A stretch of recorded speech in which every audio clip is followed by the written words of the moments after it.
2월 28일 성경통독 우리말 성경 민수기 34장부터 36장. 여호와께서 모세에게 말씀하셨습니다. 이스라엘 백성들에게 명령해 일러라. 너희가 가나안 땅에 들어가게 될 때 너희의 유산이 될 땅은 이것이니 곧 가나안 땅의 경계선은 이렇다. 너희의 남쪽 경계는 에돔 경계를 따라 놓여있는 신광야다. 너희의 남쪽 경계는 동쪽으로는 여매 끝에서 시작된다. 그리고 아그라빔 언덕의 남쪽을 돌아 신을 지난다. 그 끝은 가데스바니아의 남쪽이다. 그러고 나서 하사라달 쪽으로 가서 아스몬을 지난다. 그리고 아스몬에서 방향을 바꿔 이집트 시내를 지나 바다에 이른다.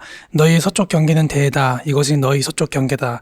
너희의 북쪽 경계는 이것이다. 대해에서 호르산까지 경계선을 그으라. 그리고 호르산에서 루호하마까지 경계선을 그으라. 경계선의 끝은 스닷이 될 것이다. 그리고 경계선은 시브론을 향한다. 그 끝은 하사레난이다. 이것이 너희의 북쪽 경계다. 너희의 동쪽 경계를 위하여는 하사레난으로부터 스밤까지 경계선을 그으라. 경계선은 스밤으로부터 아인 동쪽의 리블라까지 내려간다. 그리고 더 내려가서 긴네렛 호수의 동쪽 측면에 이른다. 그리고 요단강을 따라 더 내려간다. 그 끝은 여매다. 이것이 너희 땅의 사방 경계선이다. 모세가 이스라엘 자손들에게 명령했습니다. 이것이 너희가 제비를 뽑아 유산으로 나눌 땅이며 여호와께서 9지파 반에게 주라고 명하신 땅이다. 왜냐하면 르우벤 지파와 갓 지파와 므낫세 반 지파는 이미 가문별로 자기 유산을 받았기 때문이다. 이들 2지파 반은 요단강의 여리고 건너편 해 뜨는 쪽인 동쪽에서 이미 자기 유산을 받았다. 여호와께서 모세에게 말씀하셨습니다. 너희를 위해 땅을 나눠줄 사람들의 이름은 제사장 엘르아살과 눈의 아들 여호수아다. 땅을 나눠주기 위해 각 지파마다 지도자 한 사람씩을 뽑아라. 그들의 이름은 유다 지파에서는 여분네 아들 갈렙, 시므온 자손 지파에서는 암미우스의 아들 스무엘, 베냐민 자손 지파에서는 기슬론의 아들 엘리닷, 단 자손 지파의 지도자인 요글리의 아들 붓기, 요셉의 아들 므낫세 지파의 지도자인 에봇의 아들 한니엘, 요셉의 아들 에브라임 지파의 지도자인 십단의 아들 그무엘, 스불론 자손 지파의 지도자인 바르나의 아들 엘리사반, 이사갈 자손 지파의 지도자인 이산의 아들 발디엘, 아셀 자손 지파의 지도자인 슬로미의 아들 아이웃, 납달리 자손 지파의 지도자인 암미우스의 아들 부다엘이다. 이들이 가나안 땅에서 이스라엘 자손들에게 땅을 나눠주도록 여호와께 명령을 받은 사람들입니다. 요단강 여리고 건너편의 모압 평원에서 여호와께서 모세에게 말씀하셨습니다. 이스라엘 백성들에게 명령해 이스라엘 자손들이 갖게 될 유산에서 레위 사람들이 살 성들을 떼어주도록 하여라. 또한 그들에게 그 성들 주변의 목초지들도 주게 하여라. 그러면 그 성읍들이 그들이 들어가 살 곳이 될 것이다. 또한 그 목초지들은 그들이 소유한 가축들이나 기타 짐승들을 위한 목초지가 될 것이다.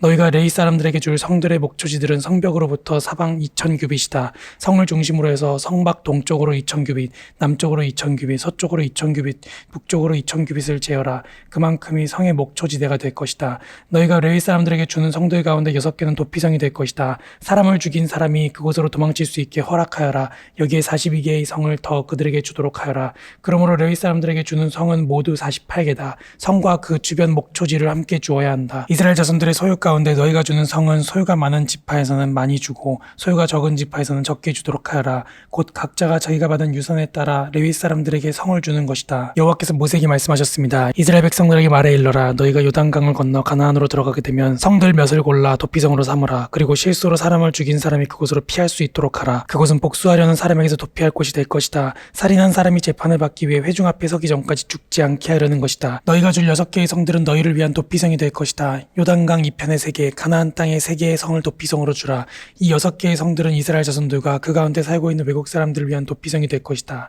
누구든지 실수로 사람을 죽인 사람이 그곳으로 도피할 수 있게 하라. 만약 어떤 사람이 철로 된 물건으로 사람을 쳤는데 그 사람이 죽게 됐다면 그는 살인자다. 그 살인자는 죽임을 당해야 한다. 만약 어떤 사람이 사람을 죽일 수 있을 만한 돌을 손에 들고 있었는데 그 돌로 사람을 쳐서 그 사람이 죽게 된다면 그는 살인자다. 그 살인자는 죽임을 당해야 한다. 만약 어떤 사람이 사람을 죽일 수 있을 만한 나무를 손에 들고 있었는데 그것으로 사람을 쳐서 그 사람이 죽게 됐다면 그는 살인자다. 그 살인자는 죽임을 당해야 한다. 그 피를 복수하는 사람이 그 살인자를 죽이도록 하라. 그가 그 살인자를 만나거든 죽이도록 하라. 만약 어떤 사람이 미움으로 인해 어떤 사람을 밀거나 혹은 의도적으로 무엇인가를 던져서 사람이 죽게 되거나 혹은 적개심을 갖고 손으로 때려서 사람이 죽게 되면 그 공격자는 죽임을 당해야 한다. 그는 살인자다. 그 피를 복수하는 사람이 그 살인자를 만나면 죽이도록 해야 한다. 그러나 만약 적개심이 없이 누군가를 갑자기 밀치거나 아무 의도가 없이 무언가를 던졌거나 혹은 사람을 죽일 수도 있을 만한 돌을 미처 보지 못하고 떨어뜨려 어떤 사람을 맞아 죽게 했다면 그는 원수도 아니고 해칠 생각도 없었으므로 회중은 그 살인자와 그 피를 복수하고자 하는 사람 사이에 이런 규례들을 따라 판단해 주어야 한다.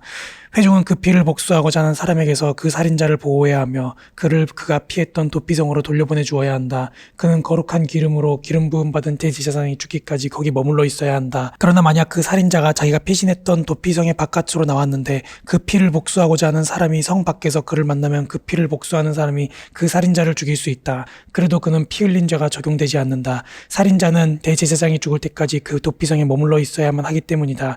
그러나 대제사장이 죽은 후에는 그는 자기 소유의 땅으로 돌아갈 수 있다. 이것은 너희가 거주하는 모든 곳에서 너희가 대대로 지켜야 할 판결의 율례다. 사람을 죽인 사람은 증인들의 증언이 있어야만 죽일 수 있다. 그러나 한 사람의 증인만으로 상형을 시켜서는 안 된다. 죽을 죄를 지은 살인자에게서 목숨을 대신할 몸값을 받아서는 안 된다. 그는 반드시 죽임을 당해야만 한다. 도피성으로 피신한 사람에게서 목숨을 대신할 몸값을 받고 대제사장이 죽기 전에 그가 자기 땅으로 돌아가 살게 하지 말라. 너희가 있는 땅을 더럽히지 말라. 피 흘리는 것은 땅을 더럽히는 것이다. 피 흘린 사람의 피 외에는 거기에 흘려진 피를 속죄할 길이 없다. 너희는 너희가 거하는 땅 곧 내가 너희 가운데 있는 땅을 더럽히지 말라. 이는 나 여호와가 이스라엘 자손들 가운데 거하기 때문이다. 요셉 자손들의 가문들 가운데 므낫세의 손자이며 마길의 아들인 길르앗 자손 가문의 우두머리들이 나와 모세와 지도자들 곧 이스라엘 자손 가문의 우두머리들 앞에서 말했습니다. 그들이 말했습니다. 내 주께 여호와께서 그 땅을 제비 뽑아 이스라엘 백성들에게 유산으로 나눠주라고 명령하셨습니다. 또한 내 주께서는 우리 형제 슬로바앗의 유산을 그 딸들에게 주라는 명령을 여호와로부터 받으셨습니다. 그런데 만약 그들이 다른 이스라엘 지파의 남자에게 시집을 가면 그들의 유산은 우리 조상의 유산에서 빠져나가 그들이 시집갈 그 지파에 더해질 것입니다. 그러면 우리의 유산으로 주어진 분량이 줄어들게 됩니다. 이스라엘 백성들을 위한 희년이 돌아오면 그들의 유산은 그들이 시집간 지파의 유산에 더해질 것이니 우리 조상들의 유산에서 그들의 유산이 빠져나가게 됩니다. 그러자 여호와의 명령에 따라 모세가 이스라엘 자손들에게 명령해 말했습니다. 요셉 자손의 지파가 하는 말이 옳다. 슬로바앗의 딸들에게 여호와께서 하신 명령은 이것이다. 그들은 자기가 좋아하는 사람에게 시집을 가기는 하되 자기들의 아버지의 가문 내에서만 시집을 가야 한다. 이스라엘 자손의 유산이 한 지파에서 다른 지파로 넘어가서는 안 된다. 이스라엘 자손은 각자 자기 조상의 지파의 유산을 지켜야 한다. 혹시 딸이 이스라엘 자손의 지파의 유산을 상속받게 되면 그녀는 그 아버지의 지파의 가문 사람에게 시집을 가서 이스라엘 자손이 각자의 유산을 지킬 수 있게 해야 한다. 이스라엘 자손의 유산이 한 지파에서 다른 지파로 넘어가게 해서는 안 된다. 이스라엘 자손의 지파들은 각자의 유산을 지켜야 한다. 그리하여 슬로바앗의 딸들은 여호와께서 모세에게 명령하신 대로 했습니다. 슬로바앗의 딸인 말라와 디르사와 호글라와 밀가와 노아는 자기 삼촌들의 아들들에게 시집갔습니다. 그녀들이 요셉의 아들인 므낫세 자손의 가문으로 시집감으로써 그녀들의 유산은 그녀들의 아버지의 가문의 지파 안에 남게 됐습니다. 이것들은 요단강의 여리고 건너편에 있는 모압 평원에서 여호와께서 모세를 통해 이스라엘 백성들에게 주신 명령과 규례들입니다. 아멘.